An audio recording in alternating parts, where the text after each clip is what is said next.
I'm going to share a different perspective on how tax reform can help the middle class, which I agree is struggling today. The tax policy you just heard about from Jean left out some key details. She favors the old style of tax reform that dramatically lowers tax rates and broadens the tax base by getting rid of loopholes.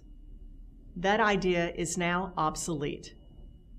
It just doesn't fit the times because there are two new conditions that didn't exist in 1986 when the tax system was last overhauled.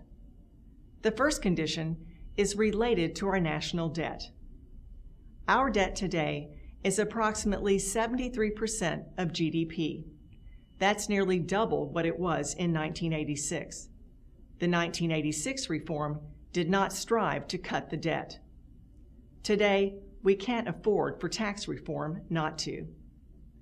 It would be a huge mistake to take the dollars we gain from closing loopholes and put them into reducing rates for the highest income brackets rather than into reducing the deficit. Secondly, there has been a staggering rise in income inequality.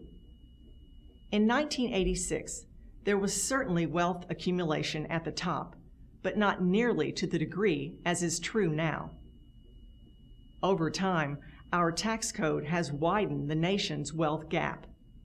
That needs to be reversed.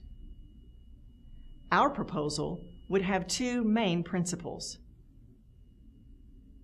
First, as in 1986, it still makes sense to reduce the number of expenditures in the code to the extent possible.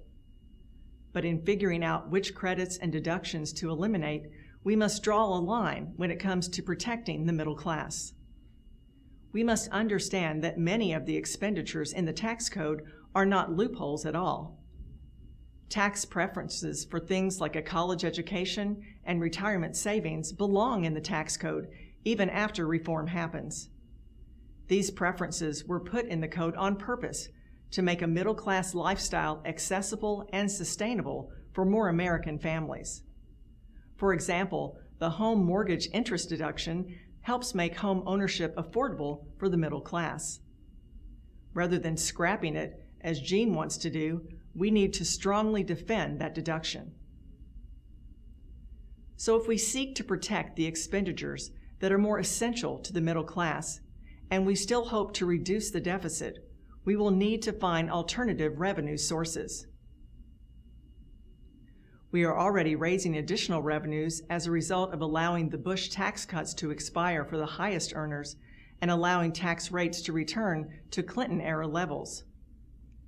In a survey of the last 65 years of fiscal policy in America, a Congressional Research Service analysis concluded that tax cuts do not appear correlated with economic growth.